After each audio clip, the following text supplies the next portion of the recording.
j'ai envie de vous parler de l'enfant sauveur ou sauveuse parce que dans notre société, on parle beaucoup de dépendance affective, de jalousie, de blessures et effectivement, on a tous ces archétypes en nous qui interviennent dans le lien, dans la relation à l'autre, mais qui peuvent nous faire souffrir.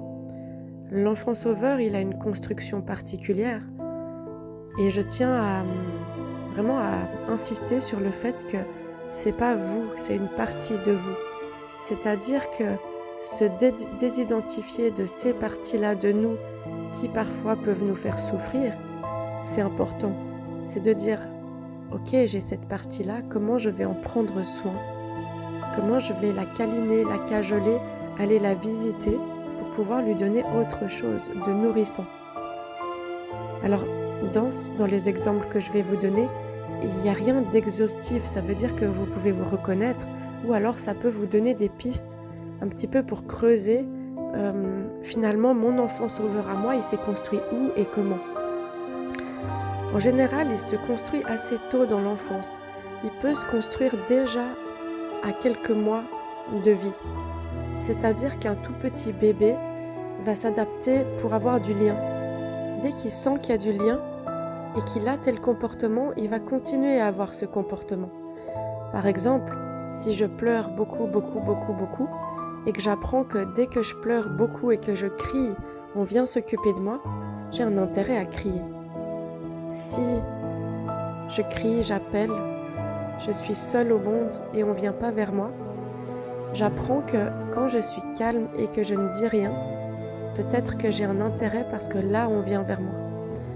Donc, vous avez l'expérience du still face sur YouTube que vous pouvez regarder en exemple pour ça. Ensuite, dans la construction de l'enfant sauveur, on trouve des enfants qui sentent très jeunes que le parent est malheureux. Soit le parent est malheureux de manière visible par une maladie, par une dépression qui est visible parce que le tonus du corps est tout mou, parce que j'entends le parent soupirer souvent de « Ah, c'est difficile ». Ou alors de manière implicite, c'est-à-dire que je sens que l'un de mes deux parents ou les deux sont malheureux et je porte ça parce que je n'ai pas de lien.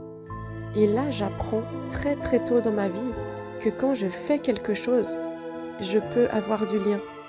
Par exemple, je sens que quand je vais faire les courses, le ménage, que je fais à manger ou que je vais, moi, vers ma maman, ah, elle a un sourire. Et là, j'ai du lien et surtout, j'ai la chance de pouvoir voir ma maman heureuse. Quand je développe un sentiment d'utilité très jeune, je peux apprendre à être aimée quand je donne, quand je fais. Mais par contre, j'apprends pas forcément à être aimée quand je ne fais rien. Et c'est là que ça peut poser problème. Parce que l'enfant sauveur, il apprend à aider. Il apprend à être utile. Il apprend que quand lui, il va vers l'autre offrir de l'affection, des cadeaux, des services, faire attention aux autres, faire en sorte que tout le monde se sente bien, il apprend ça, que quand il fait ça, il récolte des sourires, un petit peu de lien, que les gens soient heureux. Et du coup, c'est comme s'il tenait dans ses bras, dans son cœur, la responsabilité de rendre les autres heureux et qu'il apprenait à exister seulement quand il peut être là et nourrir les autres. Mais il n'apprend pas à être nourri, à pouvoir exister quand lui a des besoins, des envies et du coup n'apprend pas à recevoir dans son enfance, dans son adolescence. Ça donne des personnes qui se sacrifient beaucoup en relation, qui se rendent indispensables pour les autres, pour leurs amis, pour leur famille, pour leurs partenaires, ou peut-être pour l'un des trois, parce que elles n'ont pas appris à recevoir ces personnes. Et souvent, c'est des personnes qui peuvent rester sacrifiées au profit de leur famille, même adulte. C'est-à-dire qu'elles vont tout le temps au repas de famille, au profit de leurs amis.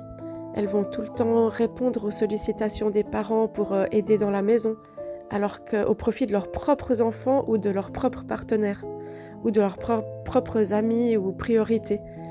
Et là, je deviens un adulte sacrifié, donc souvent enfant sauveur dit adulte sacrifié. Pour pouvoir pallier à ça, c'est important de pouvoir visiter votre enfant intérieur.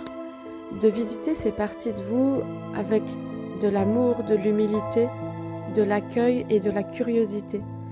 Et de vous demander, mais dans mon enfance, où est-ce que j'aurais tellement voulu qu'on vienne vers moi, me demander comment j'allais, me faire un câlin, me rendre des services, peut-être me faire une surprise, plutôt que de le faire moi tout le temps pour les autres. Et du coup, à partir de ce constat, aujourd'hui dans ma vie, je veux quoi différemment? Je veux comment différemment? Et à partir d'aujourd'hui, vous pouvez créer quelque chose de différent. Vous pouvez communiquer ça à vos proches, vous pouvez vous entourer d'autres personnes et vraiment vous pouvez faire un travail pour apprendre à recevoir et apprendre que même quand je ne fais rien, peut-être que ça va déstabiliser mes relations qui ont l'habitude que je sois tout le temps là, mais en faisant ça, je crée du vide et je crée de l'espace pour pouvoir me reposer, pour pouvoir m'occuper de moi et me donner à moi-même tout ce que je donne aux autres, où parfois j'ai pas l'énergie, pas l'envie. Et je me dévitalise moins moi-même, et puis je me donne à moi-même ce sentiment de reconnaissance. J'apprends à recevoir et j'apprends à ne plus vivre à travers l'indispensable, la recherche d'une reconnaissance parce que je fais, et j'arrête d'être sauveur. Parce que les autres personnes ont leur propre chemin, sont aussi responsables de leur vie, et je n'ai pas à leur donner pour exister en permanence. Voilà pour aujourd'hui. Si vous aimez ces vidéos, n'hésitez pas à les partager, j'en ferai plus, et à vous abonner, pourquoi pas. Et moi, je vous dis à bientôt. Bonne journée!